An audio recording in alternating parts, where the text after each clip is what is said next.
It's Lisa with Are You My Cousin? And it's Thursday, so it's time for another genealogy chat. I'm so glad you guys are here. I see that some of you folks are already chiming in the chat over on the YouTube channel. So thank you so much for that. And let me know where you're from. I am in North Carolina, where it is just a typical summer days, hot, humid. I do know we're going to have some storms later today. But it looks like I'm really excited that they're going to be a little delayed, and they're not. They were supposed to come during the time we were going live, and I was a little concerned because I lost my internet during the storm the other night. But all is good. We're here. We are here. So welcome. You can see I have Mary Eberle with me again today, my friend from DNA Hunters. Hey, Mary, how are you doing? Hey, Lisa. Great. How are you? I am doing wonderful, guys. Mary is here. We're going to talk DNA, obviously, today. And but before we do, let's see where folks are from.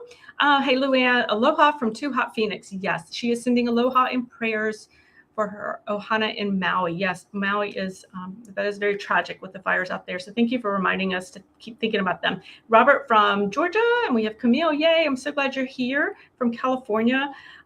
Steve from from California. Deb, back again. Deb, you are so faithful. Thank you so much for joining us from Colorado. Deborah from Oregon. Melissa from Colorado as well, and Joanne from New Jersey. Oh, I'm so excited you guys are here. Thank you for letting me know where you are from. That lets me know that you guys can see and hear everything okay. So I'm glad to know that too as well. Hey, Richard from California. So absolutely, this is a great crowd. I'm glad that you are here. And Susan is from Illinois. Yay. Susan is my first Facebook folk chiming in over here. I do live stream both on Facebook and YouTube, guys. So that's great. I know that now things are working just fine over on Facebook. So we have Deb from Washington. Oh, you guys are just all over. Joan from Florida, from Jamaica. Joan is from Jamaica, but in Florida. Wonderful. Elise from Williamsburg, Virginia. I love Williamsburg. That's not too far from me. And hey, Dave, once again from Washington. Excellent. So glad that you guys could join us this August afternoon. I can't believe it's already August. So as you're coming in, let me go ahead and fill you in on what's happening kind of at Are You My Cousin? And I will be posting links in the comment section in just a moment about some of these things. If you are new here to the channel, whether on Facebook or YouTube, I am Lisa. Listen, as I said, I have the website and YouTube channel, Are You My Cousin? And really what I'm trying to do is just help you find your ancestors. I really want to show you tips and tricks, strategies so that you can perform good research, but I also want to take the overwhelm so that you're not feeling kind of overwhelmed and stuck, that there are ways to move forward with your research. So all that is to say, let's take the overwhelm out of our genealogy research. So love for you to join us and check out the other videos that we have. I have at both places, both on Facebook and YouTube. All right. There is a new post out this week. I should actually say it's an updated post I did on how to restore old family photographs, doing some photo editing with that. So I will put the link to that in the comments in just a moment. It is about how to scan those old family photographs, clean them up so that you can see them and use them as actual records. I think of my photographs as records, just like a will, so that I can mine them for all the possible clues in those family photos. So I've got that over there on the website today. I'll drop that in the comments in just a moment. And also, just a reminder, on August 16th, okay, it is 7 p.m. Eastern time, so it's a different time. I will be doing a talk in conjunction with Roots Tech, and because they're already over on their Facebook page, they are already promoting and keeping the learning going year round. And so I will be giving a talk on culinary heritage, so using foods and how we can find family history clues at the dinner table. That's next week, actually. So it's August 16th. It is at 7 p.m. Eastern time. It is going to be on my Facebook page. It will not be on YouTube. It will be on the Facebook page and then on the Roots Tech Facebook and YouTube channels. All right, I'll have all of that information in the comments once Mary gets started. So just want you guys to know all that is there. Oh, let's see who else has been popping in. So we have Dragonfly Lady from California, Melinda from Seattle, Catherine from Ohio, Dave's you're now in Redmond. Wonderful, excellent. Carol's in Massachusetts. I was just in Massachusetts a week ago, week and a half ago, visiting family.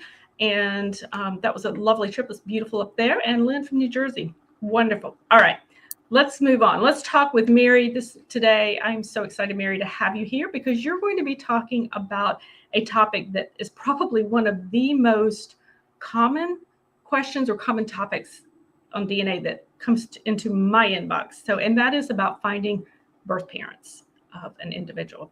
And I don't know about you, but I'm assuming that's going to be a popular topic that you get questions about as well. Definitely. And today I have the PowerPoint presentation. I did want to mention that I'm talking to 2 former clients, and they're interested in joining us in weeks or months down the road when we do our monthly YouTube Live and Facebook Live. So I think it'll be really nice to hear their stories, why they did testing, and what happened during the process. And for both of them, it was quite a few years ago that I helped them find their birth fathers. And I think it would be interesting to see, how things are going today. Oh, I'm excited about that. I'm thrilled to kind of see that process from their perspective, because I think we know it from our perspective, from a genealogy perspective, but I'll be interested to see it from their perspective as well. Mm-hmm. Yeah, I can't wait. So I will share my presentation. Okay, let me pop that up there for everybody to see. Okay. There we go. Let me make that. I'm going to make it bigger for everybody. Okay, you are ready to go. Great, thank you. All right, well, the first thing to think about, even though we're talking DNA, is to figure out if there are any paper records. And for an adoption situation, there would be 2 kinds of birth certificates. The original, which should contain the birth parents' information. Sometimes it's just the mother's information, and the father, it might just say unknown. And then once the person is adopted out, they would have what's called an amended birth certificate, and that would contain the adoptive parents' information. So this is a situation where the amended birth certificate serves just like a regular birth certificate, that if the person wanted to get a passport, they would order their birth certificate, and that would contain their adoptive parents' information. And access to original birth certificates varies state by state. I recently saw that Minnesota just gave adoptees greater access to their original birth certificates. So that's something that's important to consider. And even though we can obtain an original birth certificate in some situations, like one of the people that I mentioned earlier who might be joining us, she was adopted out of Illinois, and they allowed adoptees to access their birth certificates several years ago. And she got hers, and it only contained her birth mother's name. So she had already figured out who that was, so that wasn't very helpful. We also have what's called non-identifying information. So that's a situation with adoptions where the adoption agency, which might be a church, they have the birth mother fill out information, or they interview them, and they compile information that would not allow somebody to identify who they are, but would give you a picture. So for example, it might say, the birth mother was 23 years old, she was unmarried, but engaged to the birth father. She had a college degree in this topic, and she had this many siblings, and so on and so forth. So sometimes there's really good clues in that non-identifying information that can be used to help on your search. So these are the general steps, and I'll go through them in more detail. And I do talk a lot about adoptees in this presentation, but the steps and what I'm talking about is applicable for somebody with an unknown father, or somebody who finds out when they do DNA testing that their father isn't their biological father. So we're first of all testing the adoptee and other people, like birth mothers. If we have an unknown birth father, you might have half siblings who could test. And then we're creating genetic networks. which I'll explain in just a minute. We're predicting the match's relationship to the person that is looking for the birth parent. And then we're looking at the trees of those matches for common ancestors. And then we're building the trees back and then forward, which is unusual since in genealogy, we're usually just doing the building back. And then we're developing and testing hypotheses about who the birth parent might be. And then the last step is optional, but that is reaching out to the birth family. So starting out with testing the adoptee, autosomal DNA is the kind of DNA you need to use. If you're a male seeking a birth father, you might want to also do Y DNA testing. I would start at Ancestry, and that's just because they have the most people who've done DNA testing, which means you're going to have the most number of matches. And a lot of those people have good family trees, not everybody. There are bad trees or no trees. And then if Ancestry doesn't give you enough information to figure out who the birth parent is, then it's important to fish in all ponds, meaning you should test at or transfer into other companies that allow that, and then also transferring to GEDmatch. So going into those other databases means you'll get more matches and hopefully some that haven't tested at Ancestry. Testing others, as I mentioned, if there are half siblings, that's very helpful because if you have a known half sibling, let's say your maternal half sibling, now you can use people who match them and identify them as being maternal. And if you're looking for the birth father, then you can look at people who don't match your half siblings. Also, if the mother is around to test, that can be helpful if a birth father is being sought. The next step is creating genetic networks, and that means groups of related matches. And you can think of it like your Davis cousins or your Peterson cousins or, whoever your cousins are, right? They're going to share DNA with each other, and they should be able to be put into a group known as a genetic network just based on the shared matches of theirs. Next, if you can, you should identify known matches. So that would be where one parent is known and one parent is unknown.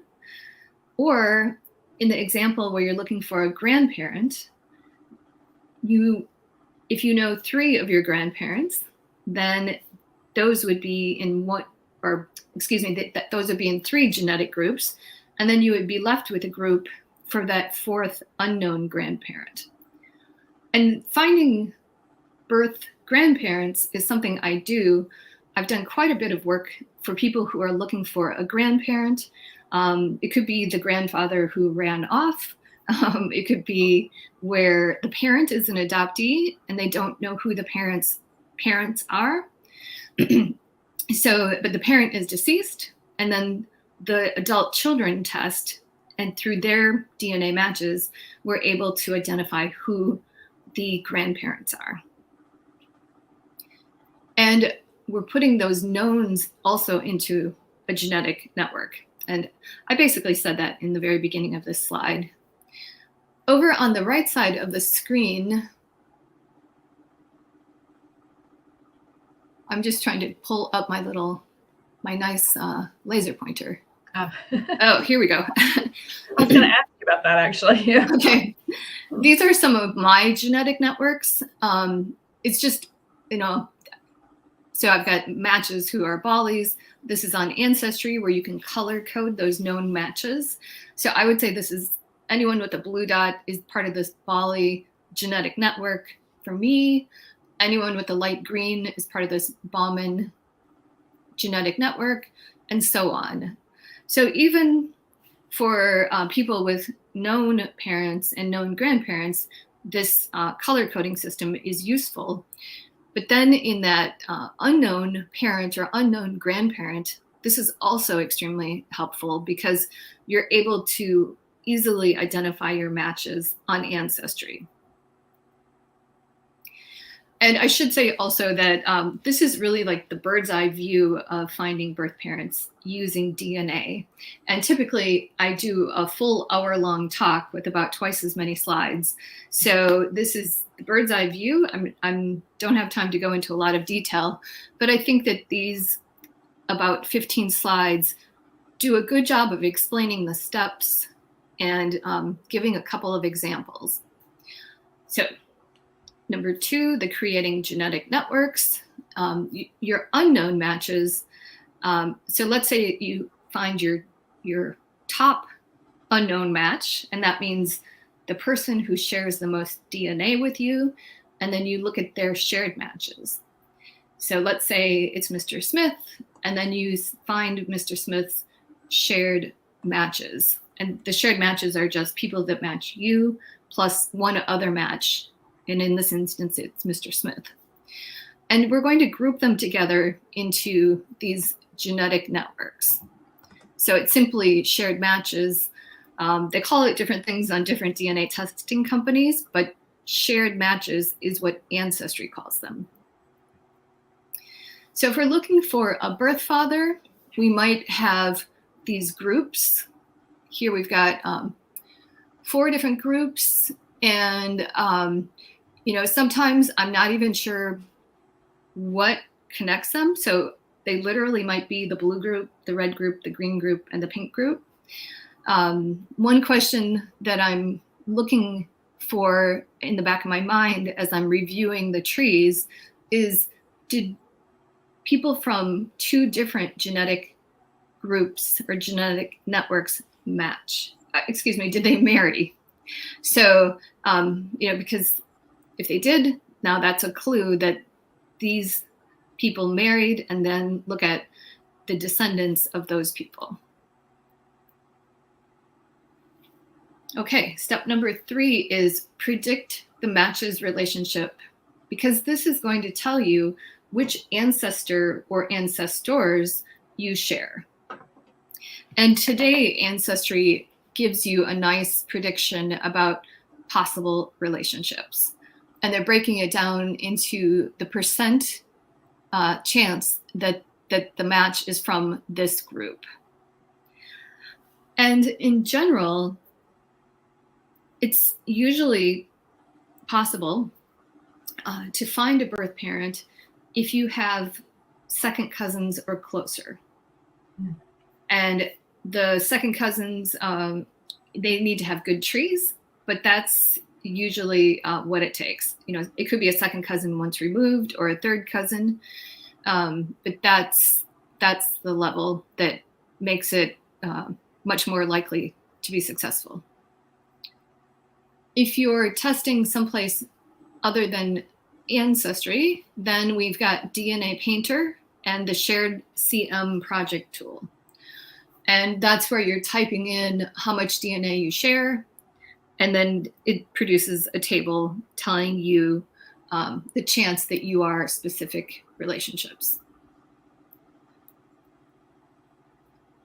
The 4th step is reviewing the trees of the genetic network.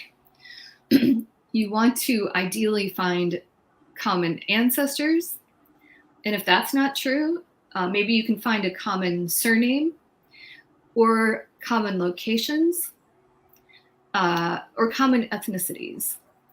And these actually are from different projects I worked on, where I noticed people in a genetic group came from this city in Illinois, and I turned this into their image, their profile image, so that when I could look at them in the tree that I created, I could very quickly look and see, oh, these people are from Montgomery.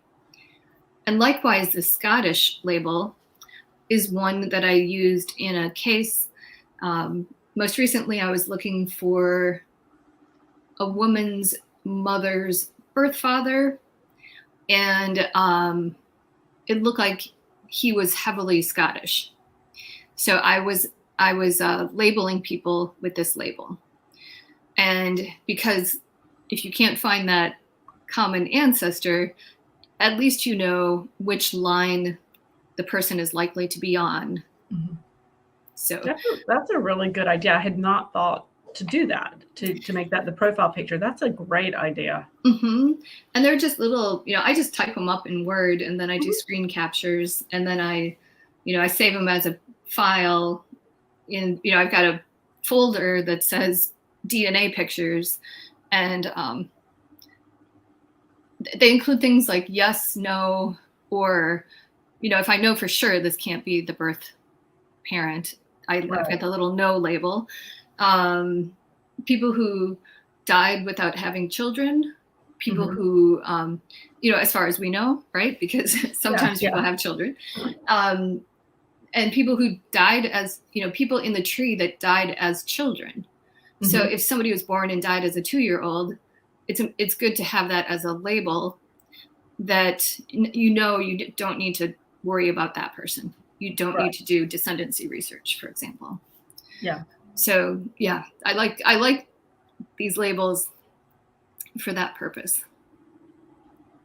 Okay, so this is a diagram showing a first match who's a second cousin. So we're looking for those common ancestors.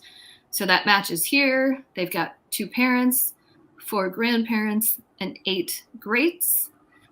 And a match number 2 from the same genetic network who looks like a first cousin. They have a set of grandparents who's the same couple as these great grandparents of the other match. So this is, ideal, where you can find that ancestral couple that is shared, because you know that that's part of the adoptee or person who's looking for their parent. You know that that's part of their tree. And this is starting out with the, let's see, this is shown where I've compiled the different matches. So here we've got 2 different two different second cousins, 1 first cousin, and how they all go back to this common ancestor. So we don't know if the adoptee, comes down this line or what quite yet, but it's really nice to have this tree.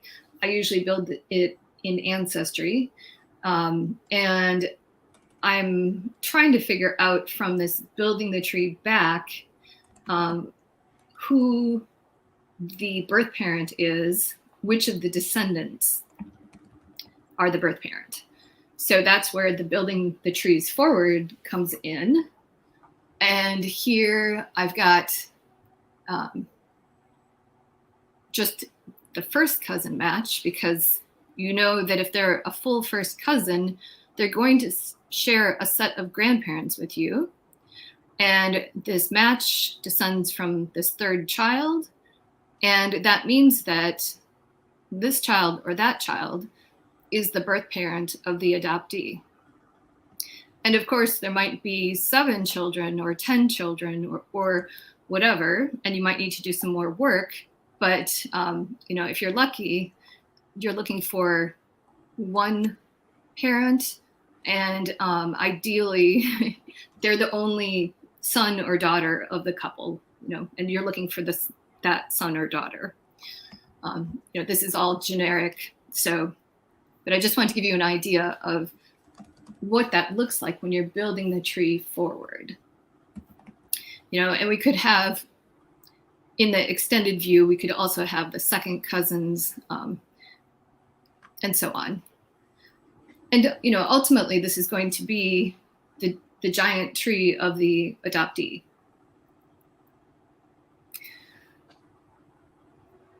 The next step is developing and testing hypotheses. And this is a fairly recent tool. Oh boy, maybe 5 to 7 years ago, it came onto the scene. It's from DNA Painter, and it's called What Are the Odds? And here, you're going to reproduce that tree. So the tree's in Ancestry. You're going to have to build it again. And this is a little bit different because over here is the common ancestor to your matches. So normally a tree is the 180 degrees from this, where on the left is you, and then your parents, grandparents, and so on. So it's just the reverse of that. And in this cream color, we've got matches and how many centimorgans are shared with that match.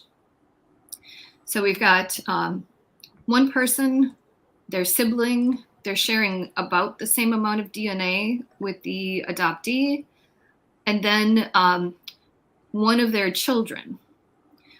And this tool will ignore the child because they've got the parent. And whatever the child shares with the adoptee depends on what the parent shares. So this becomes irrelevant if we have their parent. And you put in this information, and then you press create hypotheses, and it will create all of these hypotheses. And those are places in this tree that the adoptee might fit in. And it's using all the statistics from that other DNA painter tool, the shared CM project tool, and it's compiling them. And it's giving you a score. And here we have this one, hypothesis 2, which is scored with 1923. Hypothesis 5 only has a score of 1, which means this is 1923 times more likely than this. And you can see that this one also has that really high score. So if I were working this, I would probably eliminate this hypothesis, because if something is 1923 times more likely than another hypothesis, I would just get rid of this one, because chances are that this is not correct. And if I do that, then it's going to turn this score of 99 into a 1. This will be 1 also, and then it will give this a score accordingly, whatever 1923 divided by 99 is. So it's a way of figuring out where does this person fit into the tree and who is the birth parent. So this is a very powerful tool. It can be used for relationships that are further back. I've been using it on a great grandparent situation, an unknown great grandfather in my own family. And it's been very helpful, even with relationships out that far. The last step, as I mentioned, is optional, and it's reaching out to the birth family. And we do have some model letters and a book that address this issue and give advice about this issue. One big question is, who does the reaching out? And it's very nice if the person who's looking for the birth parent does it. It might be the only time that they get to hear their parent's voice. And, you just don't know what's going to happen. So I always ask my clients to do this. And another thing is to be patient. And that's really important. You've just sent a letter, and hopefully that letter doesn't put the person, doesn't make them defensive. They don't think it's a scam, hopefully. And, you might be counting the days since you dropped that letter in the mail, and you're just wondering like, well, what's the deal? And, it might be sitting on their kitchen counter, It might be, it might have gotten recycled in the junk mail. You just don't know. So it's important to be patient and just give it some time. And you can always follow up if you don't hear back. And it might help to befriend a cousin who's not so close to the situation, to see if they will reach out on your behalf. So in summary, it's important to go through these steps. A lot of times we're repeating, going from step 4 to step 3 to step 4, that kind of thing. Just like working it and, working those matches, doing the genealogy, building those trees. And I wanted to point out that there can be difficult cases, and the ones that come to mind are if there's a recent immigrant, so a birth parent or their parents were immigrants, then you might not have very many matches to that person. Also, endogamy, that can really complicate things where you're related to people multiple ways. And that comes into play. You all probably know this, but in situations where there's a small community that intermarries, and then you can be a cousin 12 different ways. And then also underrepresented groups.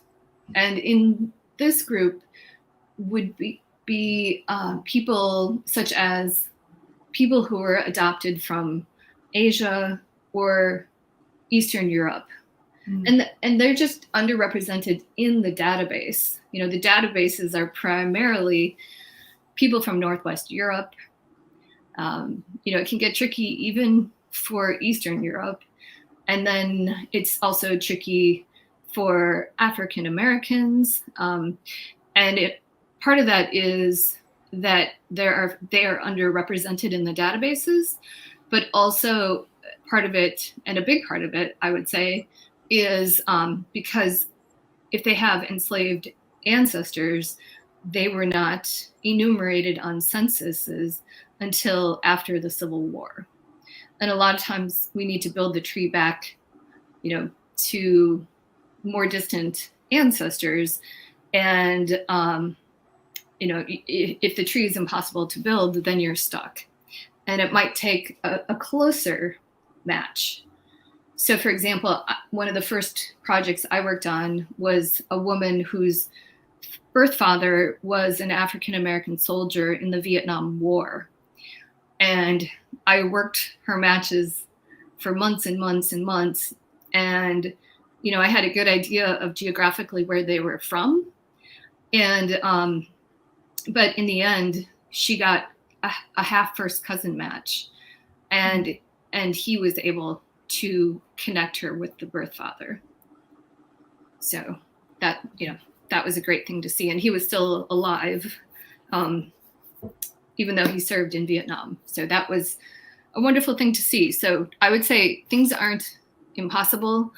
And I haven't worked with Asian adoptees other than this person actually was half Vietnamese, half African American. And, but I would think that would be really hard because, you're not going to get that close of a match. But I don't have firsthand experience, but I always think like, well, even if you could find a third cousin, wouldn't that be cool? Wouldn't that feel good to know you've got a blood relative out there and you can meet and correspond and maybe try to put your pieces together to do some more research. Yeah. Okay. Are there any questions? Thank you very much, everybody. Thank you so much, Mary. So we have a couple things I really wanted to pull out. There's been some great conversations going on just amongst folks in both the Facebook and the YouTube groups. But so Susan was asking, she said her grandfather was a British home child born to an unwed mother in 1889. She's been trying to discover the biological father, but didn't have any good leads. Any good suggestions for something like that? So I don't know if that's a, is there anything different to do if they're like out of the British home child? I don't know if there are any special projects in Britain about that, or is it pretty much the standard kind of, you would work the same process that we just talked about? I would say yes. I mean, you can, I would Google the British Home School, or what she said, home project, was it? No, British Home, oh, where'd it go? Hang on, sorry guys, I lost it. Oh, there it is. British Home Child. So yeah. Okay. So I would the Google British that Orphanage. to see what you can find. But otherwise, I would test at Ancestry, you know, the same thing, tested Ancestry, probably test at My Heritage or transfer there. Mm-hmm. I was trying to remember, I found the birth father of my friend's grandma's mother. So it was my friend's, it was like 5 generations back to this Mm-hmm. person. And the grandma tested. So the grandma was only, so it was looking for the grandma's grandfather. Okay. And she tested and I worked the matches and I couldn't find him. And then we kind of put it to bed for, I would say, over a year. And then when I went back in, she had much better matches, much closer matches and trees. Mm-hmm. And I found him. So just thinking, you know, that might get you to around that same time period. Mm-hmm. Right? I don't remember. I'd have to do some math, or I'd have to look at her tree. But but it was on Ancestry. I'm sure we transferred her to maybe GEDmatch and My Heritage and maybe Family Tree DNA, you know, the places where you can transfer. Right. She didn't test at 23andMe because you can't transfer into 23andMe. Right. But in the end, it was Ancestry that led me to him. Well, and it does have the largest database there. So yeah. Mm-hmm. All right. And then Lauren was asking, so she says if you're given a couple choices for the highest percent, so in other words, like a first cousin or a half nephew that are 20 years between the two, which one would you actually choose, or which would be the better one, I guess, to look at? Others like first cousin or second, once removed, etc. How do you choose to look at? And she also put some, hang on, she just had another comment at the bottom. Searching for husband's father. So hang on. And so is the cousin half nephew. Okay. So lots of different varieties to choose from there. Okay. Well, I don't remember the name of it, but we have a new tool. It's probably about a year old that considers both the total amount of DNA plus how many segments. And that will narrow things down much further than what Ancestry does. And I mentioned it a while back, but I know Kitty Cooper wrote about it. So I'll find it and put it in the comments of the video. Okay, because that's not the same thing that My Heritage does, right? Because they have a thing where you can ask, it's about how much DNA you share, but you also put your ages in, and then it gives you a better match. Maybe. Okay. Maybe, right? Like, yeah. My first cousins are 1 generation older than I am. They're not. I mean, we're in the same generation, but they're like 20, 25 years older than I am. Gotcha. So their kids are my age. Okay. You know, that, like, I see what you're saying. Yeah. And what the tool does is it's reflecting the fact that with every generation or every meiosis, that the DNA is broken up and recombined, you know, put back together and recombined. Gotcha. So that's how you get those shorter and shorter segments the further back you go. So the tool is a scientific tool that takes that into account. Right.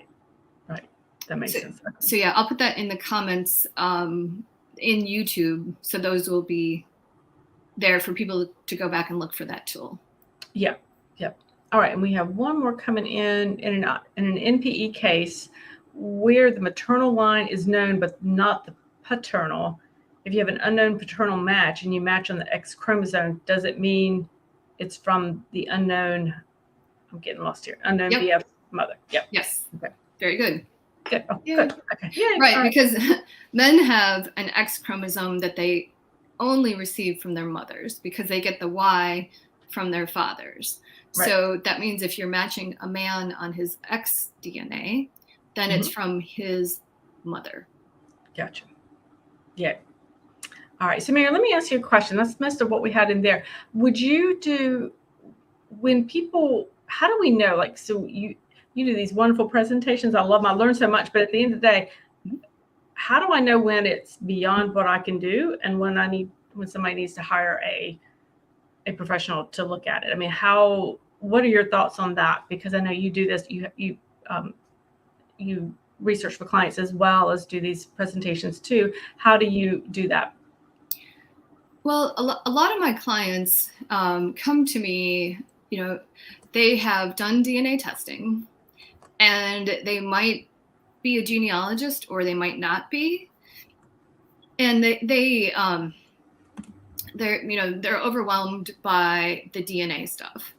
And I think that's true even for people who are genealogists, because, it's very different. Like, I'm overwhelmed by Norwegian farm books, right? Like, it's just something, I don't speak the language. And so I engage my friend Dee, who speaks the language and who is a retired archivist. So, I engage other people when it's something I can't do myself.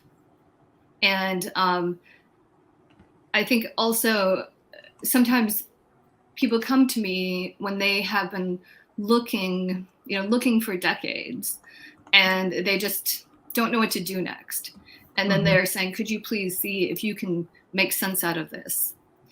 So, or just like, I don't want to spend the time, but of those people who are genealogists, and I think that's a lot of our audience, then, yes. This is a fairly particular area, just like Norwegian research. And, I'm going to sign up for a Norwegian language class. We have a Norwegian genealogy library here in town, but, I have to fit that into my calendar. And as far as I can see, I can't do, I can't do the next class. So, just like, I think that's a really good analogy of, I didn't even know that there was this tool out there.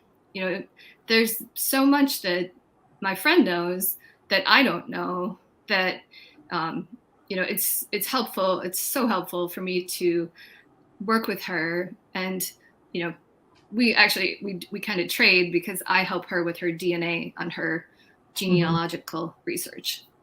It's impossible for us to know it all. That's for sure.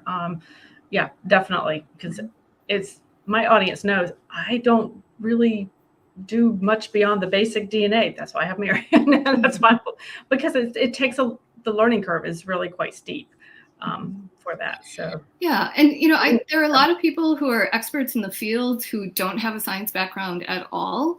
I came from 10 years in DNA labs, and part of that time, the vast majority of that time, I was developing DNA tests for people who needed bone marrow transplants. Ooh, interesting. So it was being done, well, I don't mean to get into the weeds, but we were one of the first labs in the country to be able to do full typing for people that needed bone marrow transplants. I landed there after working at an ag biotech company that went under. And my friend knew somebody. It's interesting how we end up like this. Yep. And yeah, I always loved genetics. As a kid, I wrote term papers on twins and things like that. And I lived on a farm, really? So then that, like, the farm, pigs and the genetics there and the cats, and I don't know, it just was always my love. So it's really neat to be able to continue to do it through my whole career. That is cool. I like genetics when I was in college. I didn't get beyond the fruit flies though, just saying. The famous fruit fly experiment that you do in college. But anyway, all right, one last question before we go. Dragonfly said, is it true that you cannot use ancestry results with the CM Investigator tool because you need the raw data? CM Investigator is over at MyHeritage. I think that's the one. I'm not sure. And somebody asked if I could put that other tool that I mentioned on Facebook, and we will do that. Yeah, I did tell her that. Yeah, we'll put that there as well. All right, guys, thank you so much. I really am so glad that you guys joined us today. Thank you, Mary, so much for sharing your expertise as always. I know I always come away having learned something new that I can try and look at with my own family. So thank you so much for that. And guys, thank you so much. So I've got all the links are in the comments. I will, if you're watching on YouTube, I'll get them into the comments, to the description below in just a little bit. It just takes me a little bit to get that done after it's over with. So, but you will find those there as well. And we look forward to seeing you next time, guys. Thank you much. Catherine said, can I save the chat? I try my best. The chat should save in Facebook. On YouTube, the chat does not save for me for some reason. I'm still working on trying to get that done. Great question, Catherine. All right. Talk to you guys later. Bye. Bye.